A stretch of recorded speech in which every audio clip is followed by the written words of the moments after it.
जय जगन्नाथ। आसंतु मोर प्रिय ज्ञानी विदुष जने अगणित प्रेमी दर्शक बंधु, आज आम आलोचना करिबा प्रजापति ब्रह्मा केहू चारोटी दिव्य पदार्थ सृष्टि करथिले।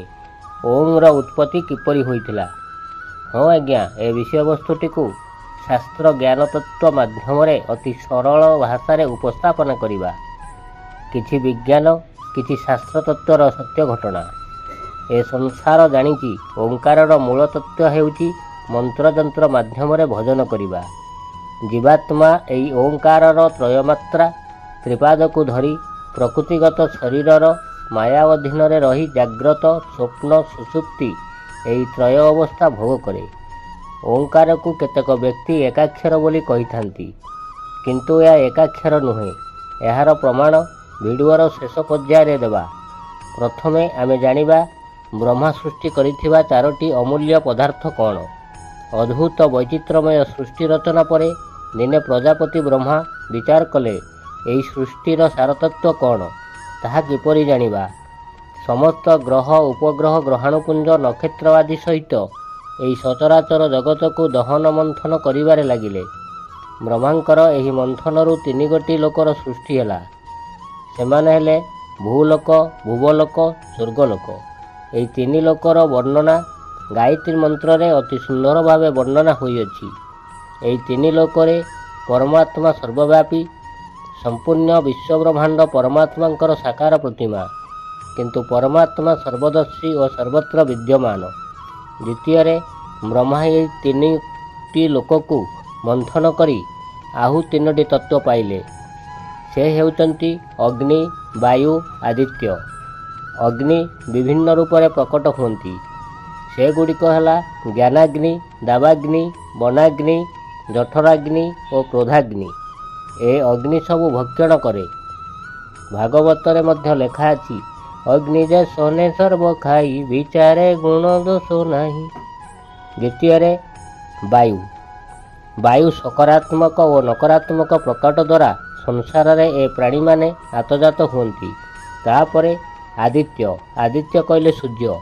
सूर्य सर्वत्र समभाव सर्वभूत अवस्थित।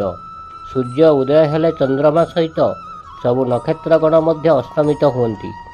से भली आत्मार प्रकाश मात्रे सूर्य सहित समग्र जीवजगत अस्तमित होती। आदित्यर प्रकाश रे प्रत्येक मानवर शुद्ध ज्ञान और आत्मचेतन प्रकाश पाए। तृतीय सृष्टिकर्ता ब्रह्मा अग्नि, वायु, आदित्य को मंथन करी आउ तीनोटी तथ्य पाइले। से तीनोटी है ऋक्, यजु, श्याम।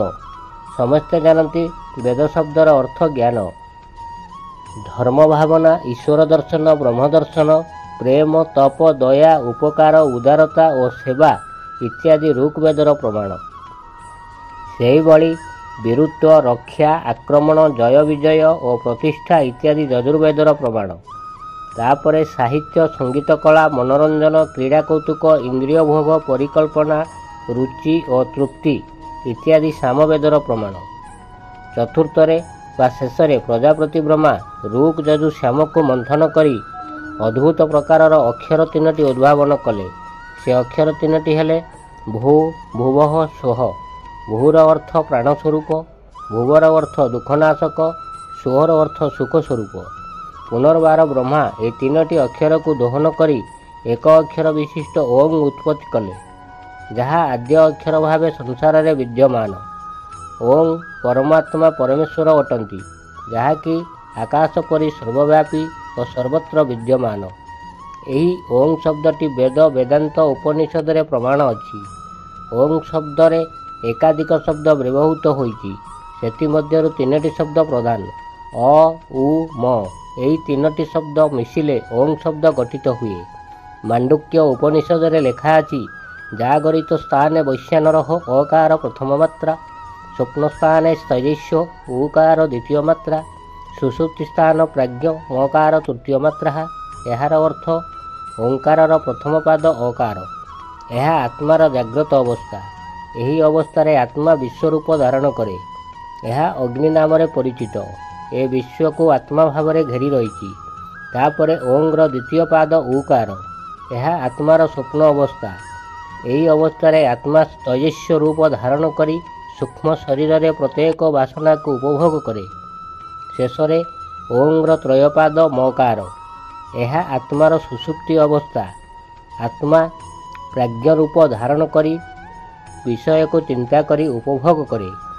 ब्रह्म उपनिषद कहे, जागरिते ब्रह्मा स्वप्ने विष्णु सुसुप्ते रुद्र। जागरित अवस्था ब्रह्मा, स्वप्न अवस्था विष्णु, शोइथिबा अवस्था शिव। यही अवस्था भोग सबु गुणयुक्त प्रकृतिगत शरीर स्वभाव। ओंकार को कहीं कहीं एकाक्षर बोली कहती। ओं तीन अक्षर विशिष्ट बा अ उ म, ये तीन मात्रा को धरी प्रकाश। से किपरि एकाक्षर हेब? कारण परम ब्रह्म कौन वर्णाक्षर नथांती। ओंकार कहीं परम ब्रह्म हेब? प्रजापति ब्रह्मा ए विचित्र ब्रह्मांड को दहन मंथन करी दिव्य पदार्थर अक्षर मात्रा सृष्टि कले। जेहू चारोटी दिव्य पदार्थ सृष्टि कले ताहा अमूल्य रत्न ठारू अधिक मूल्यवान। प्रथमे सृष्टि कले भूलोक, भुवलोक, स्वर्गलोक। द्वितीय कले अग्नि, वायु, आदित्य। तृतीय कले रूप, जजु, श्याम। चतुर्थ कले ओं भूर्भुव स्वः। हाँ आज्ञा, यह हेउची संसार रे प्रकृत सत्य। एही ठारू आरंभ हुए प्रत्येक मानवर ज्ञान सोपान, निर्वाणर पथ। निश्चय आमर भिडियोटी आपण मानक भल लागिथिबो। भल लागिथिले लाइक करी अन्य सांगसाथी मानक शेयर करि दियंतु। सब्सक्राइब करी अन्य वीडियो मानक मध्य देखि दियंतु। एही ठारू आम आलोचना को विश्राम देवा। विदाय दियंतु। नमस्कार। जय जगन्नाथ।